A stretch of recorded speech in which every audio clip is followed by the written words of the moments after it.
Hello everyone, welcome to my channel. I am Srishti and today we are going to start chapter number 7 from class 8th and the book name is It So Happened. So let's begin the chapter Jalebis and this is really a very interesting chapter. तो जैसा नाम है वैसी ही प्यारी सी कहानी भी है तो शुरू करते हैं। स्टोरी में क्या है कि एक 5वीं क्लास का छात्र है और उसको 4 रुपये दिए जाते हैं उसके घर से जिससे कि वो अपने स्कूल की फ़ीस भर दे। लेकिन अनफॉर्चुनेटली उस दिन जब वो स्कूल गया पैसे लेके तो गुलाम मोहम्मद जो उसके टीचर थे जो पैसे लिया करते थे फ़ीस लेते थे जो वो छुट्टी पर थे।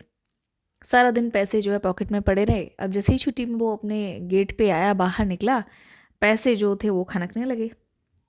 अब पैसे जो थे खनकने लगे, बोलने भी लगे, पैसे जो थे बात भी करने लगे। तो पैसों ने क्या कहा कि यार जाके गरम गरम चाशनी बड़ी बढ़िया ताज़ी जलेबियाँ खाओ, तुम क्या पैसे बचा के क्या करोगे, खर्च करने के लिए ही होता है पैसे। बच्चा उसके दिमाग में था कि नहीं यार पैसे तो खर्च नहीं करूँगा, फ़ीस के पैसे हैं, बहुत मार पड़ेगी, घर से भी मास्टर जी भी बहुत मारेंगे। लेकिन जो सिक्के थे वो संतुष्ट नहीं हुए, वो एक साथ बोलने लगे।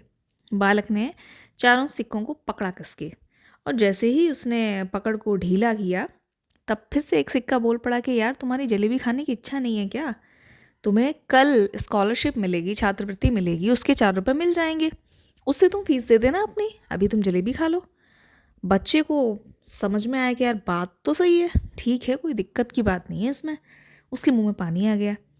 अब फिर भी लेकिन उसकी जलेबी खरीदने की हिम्मत नहीं पड़ रही थी, क्योंकि जब हम कोई गलत काम करते हैं तो 10 बार हमारे दिमाग में आता है कि नहीं हमें ये काम नहीं करना है। लेकिन होता क्या है कि गलत चीज़ें हमें अट्रैक्ट बहुत ज़्यादा करती हैं कि नहीं ये यार कैसे भी करके हम अपने दिमाग को समझाने लगते हैं कि अरे ठीक है, अरे कर लेते हैं। तो वही सिचुएशन उस बच्चे के साथ भी थी। पढ़ने में बहुत अच्छा था वो, फैमिली से भी बहुत अच्छा था, फाइनेंशियली स्ट्रॉन्ग था और उसके लिए बड़ी अजीब सी बात थी कि वो बाज़ार के बीच में खड़े होकर जलेबी खाए। लेकिन सिक्के भी भाई हार नहीं मान रहे थे। सिक्कों ने भी जिद पकड़ ली थी कि जलेबी खाओ। बच्चा घर आ गया, अपने घर आके उसने खाना भी खा लिया, लंच भी कर लिया। लेकिन जलेबियों का जो एक अट्रैक्शन था वो काबू नहीं कर पा रहा था। एट लास्ट उसने हथियार डाल दिए। वो पहुंचा मिठाई की दुकान पे, बढ़िया गरम गरम जलेबियाँ उसने 1 रुपए की खरीदी, खूब सारी आई, खा ली उसने। अब अपने चाचा को कोर्ट से लौटते देखकर बालक जो था वो गली में चला गया। वहाँ उसने छक के जलेबियाँ खाई। फिर धीरे धीरे उसे और बहुत सारे बच्चों ने घेर लिया, क्योंकि जलेबियाँ बहुत थीं, अकेला तो खा नहीं पाता, तो उस बच्चों को भी खिलाई। अब 3 रुपए जो बचे थे वो भी जो है जलेबियों पर खर्च कर दिए और खूब खाया, बच्चों को भी खूब खिलाया। उसने सोचा अब ठीक है, अब हो जाने दो दावत सही से, कोई दिक्कत नहीं। फिर उसने मुंह धोया और घर लौट आया। उसे ये लगा कि इतनी जलेबियाँ तो हजम करना भी बड़ा मुश्किल हो जाएगा, और यही हुआ। रात भर पेट में दर्द होता रहा। सुबह वो ठीक हो गया, स्कूल के लिए चल दिया। अब एक प्रॉब्लम बहुत बड़ी सामने आ गई। क्या कि जो छात्रवृत्ति यानी कि जो स्कॉलरशिप मिलने वाली थी वो अगले महीने मिलनी थी। अब तो उसका सिर चकराने लगा। उसे लगा बड़ा बुरा फंसे यार।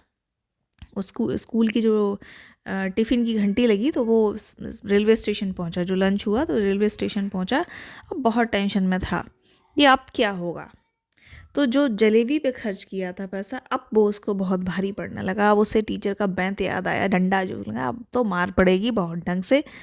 उसने फिर बहुत सारी प्रे की, बहुत भगवान से विनती की, अपने अल्लाह को बहुत याद किया, लेकिन कुछ नहीं हुआ। उसने पता नहीं कितनी बार नमाज की आयतें पढ़ी, माफ़ी मांगी, अल्लाह से कहा कैसे भी 4 रुपये आ जाएं, कैसे भी स्कॉलरशिप जल्दी आ जाए। सब कुछ किया, जितना पढ़ सकता था आयतों को उतना पढ़ा, जितनी रिक्वेस्ट कर सकता था उतनी की, लेकिन कुछ नहीं हुआ। अल्लाह ने कोई दया नहीं दिखाई। अब तो फिर हुआ क्या कि पकड़ा गया भाई। स्कूल गया नहीं था, जो है स्कूल मतलब वहाँ पहुँच गया था जो है नदी किनारे। तो अब स्कूल की घर से मतलब बात पहुँची कि भाई अनुपस्थिति है, स्कूल क्यों नहीं आ रहा है। अब खैर ये उसके बचपन की एक बात थी जो हुई थी उसकी लाइफ में। बाद में भी बहुत कुछ हुआ होगा जो भी हुआ होगा, लेकिन कई वर्षों बाद, कई सालों बाद उसे ये बात समझ में आई कि ईश्वर उन्हीं की मदद करता है जो अपनी मदद खुद करते हैं। ईश्वर कुछ भी मांगने से नहीं देता है। आपका अपना व्यवहार कितना संयमित है, आप कितने सही हैं अपनी जगह, उसी से हम डिसाइड करते हैं कि हमें क्या मिलेगा और क्या नहीं। और उसने ये भी सोचा अगर उस दिन मुझे पैसे मिल गए होते तो शायद मैं गलत रास्ते पे चल पड़ा होता, क्योंकि मैं ये सोच लेता कि इंतज़ाम कर देंगे भगवान या अल्लाह मेरे, वो कर देंगे। तो इसलिए हमेशा गलत चीज़ों से, गलत रास्तों से बचिए और हमेशा अच्छे काम कीजिए जिससे कि आपको किसी भी बात का मलाल ना रह जाए बाद में। आई होप कि स्टोरी आपको समझ में आई होगी और दूसरी वीडियोस देखने के लिए मेरे चैनल को सब्सक्राइब करें। Thank you so much.